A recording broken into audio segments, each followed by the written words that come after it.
You're listening to the Critical Hour on Radio Sputnik. I'm Wilmer Leon, joined here by my co-host, Garland Nixon. Thank you, Wilmer. RT reports joint Algerian-Russian exercises to be held in Mediterranean. A Russian frigate has arrived for an 8-day stay in North Africa.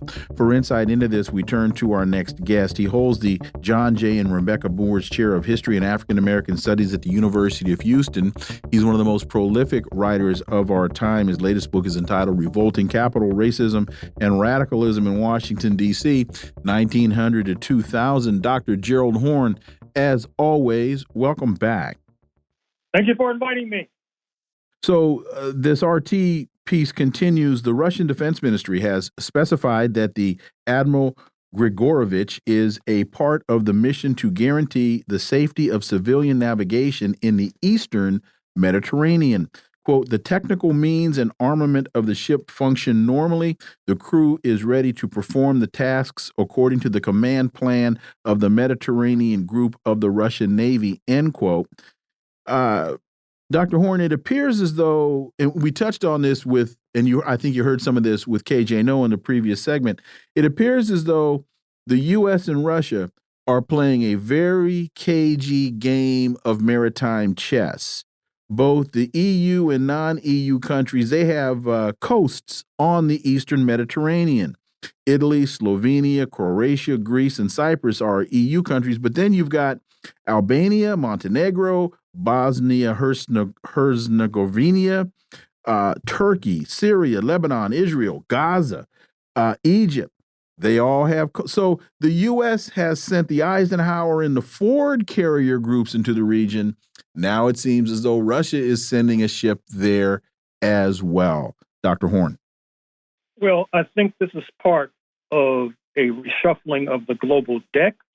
I think that peace advocates are quite concerned, ultra concerned, that the Israeli war criminals and their U.S. patron might seek to bail out this flailing enterprise in Gaza by widening the conflict with an attack on Iran in particular, perhaps even an attack on the Iranian ally in southern Lebanon, speaking of Hezbollah, accelerating attacks on Syria, which has been under air assault from the Israelis in recent days and weeks.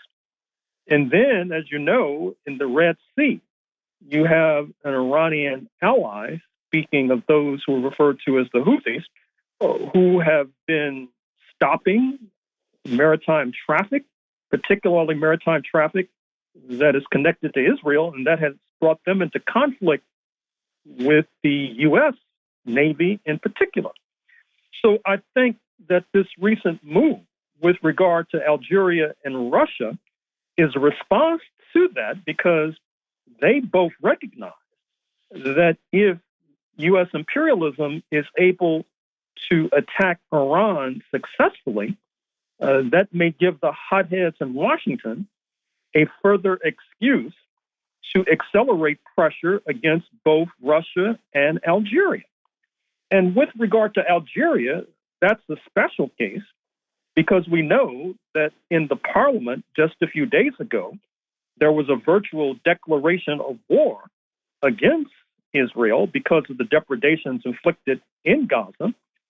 I don't necessarily expect Algerian paratroopers to be landing in Tel Aviv anytime soon, but I do think it reflects the growing concern in Algiers about this bloodshed that's being shed in Gaza. And we also know that there is a closer relationship between Algeria and Russia based upon an attempt to get higher prices for natural gas after the European Union had the bad sense to try to curtail natural gas from Russia. They thought they could make it up by getting it from Algeria, but Algeria is basically playing ball with Moscow, and that too has heightened tensions with the North Atlantic countries. And then historically, Algeria has not been afraid to stick a thumb in the eye of Uncle Sam. Recall that decades ago, the Black Panther Party had their major international legation in Algiers. Recall that from Algiers, you had the Black Americans who were dispatched to guerrilla training camps in what we now refer to as West Asia. And we also know that during the bitter and bloody liberation war culminating in Algerian independence in 1962, that Algeria opened its arms to Black people from this hemisphere. I'm speaking of Frantz Fanon in particular, born in the so-called French West Indies and Martinique, but who winds up making his mark in Algeria and, of course, writing books that are still being pored over and studied. And so we see, as we look at this situation from 30,000 feet, that U.S. imperialism is being discredited because of its support for Israel. And I think it's being discredited further by its hypocrisy. What I mean by that is, on the one hand, you have these statements coming from Vice President Harris at the recent climate change conference in West Asia, talking about how the Israelis need to protect civilians. Lloyd Austin says more or less the same thing, speaking of the Pentagon chief. And yet, they have not ceased, speaking of U.S. imperialism, sending multi-ton bunker-busting bombs to the Israelis to drop on civilian areas in Gaza. They have not hesitated to ship rifles to settlers on the West Bank, speaking of about 800,000 of them all told, who are now engaging in what is referred to as retail ethnic cleansing. That is to say, supposedly not driven by the state. You have settlers supposedly on their own driving Palestinians out of their homes in the West Bank. And I think that the hypocrisy that Washington has exhibited by, on the one hand, speaking in a mealy-mouthed fashion about protecting Palestinians on the ground, but on the other hand, arming Israelis to the teeth. I find that that is also discrediting in what's referred to as the global South, but is actually, as you know, the global majority. And I think that that's one of the reasons why it was just announced that continuing this trend of Algeria and Russians mobilizing militarily, that President Putin himself is expected to land tomorrow in the UAE, United Arab Emirates, and Saudi Arabia. And this also speaks to the energy question, because, of course, these are two major energy producers, Saudi Arabia being the major swing producer in the Organization of Petroleum Exporting Countries. And because of Saudis seeking to cut supply, that has poured more wealth into Moscow coffers, allowing them even more leeway and latitude with regard to confronting NATO on the battlefield of Ukraine. And so, once again, there is a reshuffling of the global deck. U.S. imperialism is on the back foot. It's being discredited with every passing day. And with every passing day, also, you see their erstwhile allies seeking to put daylight between themselves and U.S. imperialism. The latest example being President Macron in France, who, if you took his rhetoric seriously, you would think that French paratroopers would be landing in historic Palestine soon in order to protect the Palestinians from Israelis. Of course, do not expect that anytime soon. In what has been viewed as a possible attempted coup, deadly violence erupted between two factions of the army in Guinea-Bissau late last week in what the West African country president has denounced as a coup attempt. And you did predict some instability in Guinea-Bissau. Your thoughts, Dr. Horne? Well, this should not be surprising. We know that this former Portuguese colony has faced instability for about 4 to 5 decades since their founding father, Amilcar Cabral, was assassinated before the Portuguese Revolution of 1974. And that has introduced a certain kind of instability that has been exacerbated by the fact that Guinea-Bissau has become a primary node in terms of the drug trade, which then in turn allows for the corruption of military officials. Now, the leader of that small West African country apparently was away from the nation when this attempted so-called coup took place. He was at the climate summit in West Asia. But he rushed back, of course, and apparently that has been thwarted. You might recall as well that in the past week or so, there was a similar so-called attempted coup taking place in Sierra Leone, one of the neighbors of Guinea-Bissau. Obviously, what this speaks to is post-colonialism.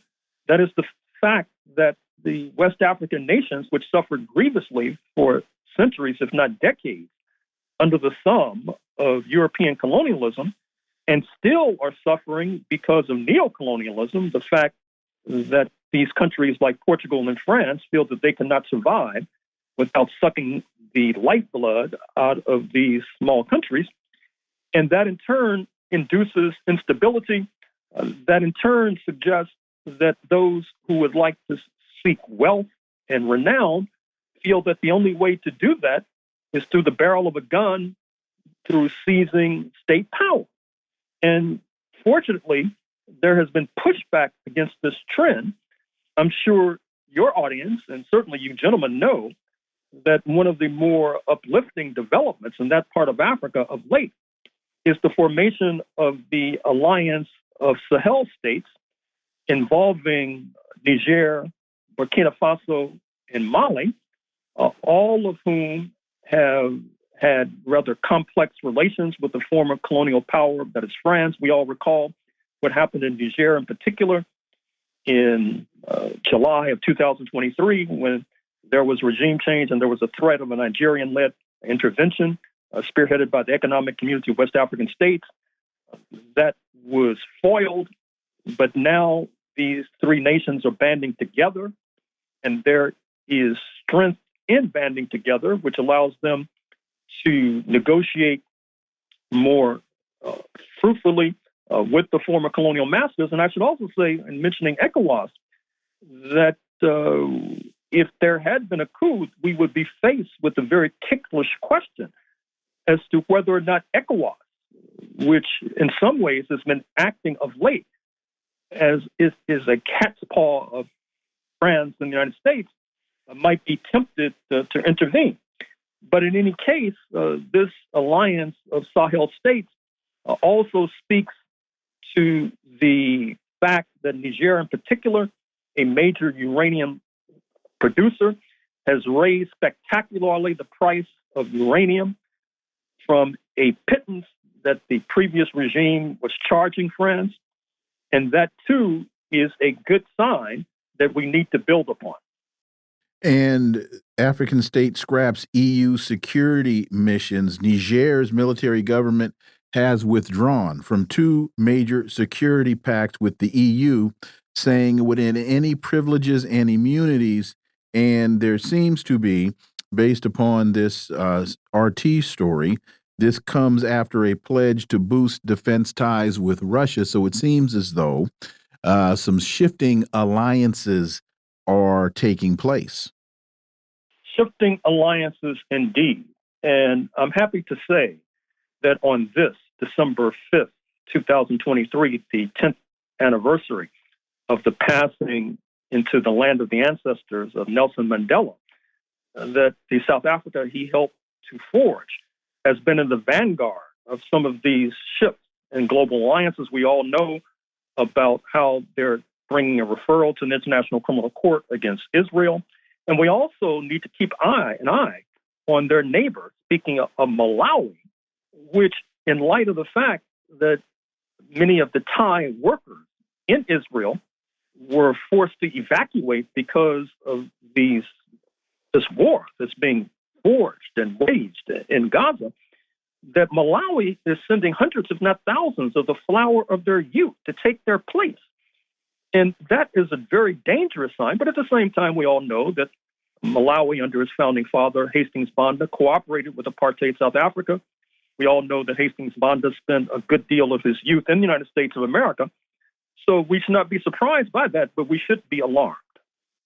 Dr. Gerald Horne, as always, thank you so much for your time. We greatly, greatly appreciate that analysis, and we look forward to having you back. Thank you.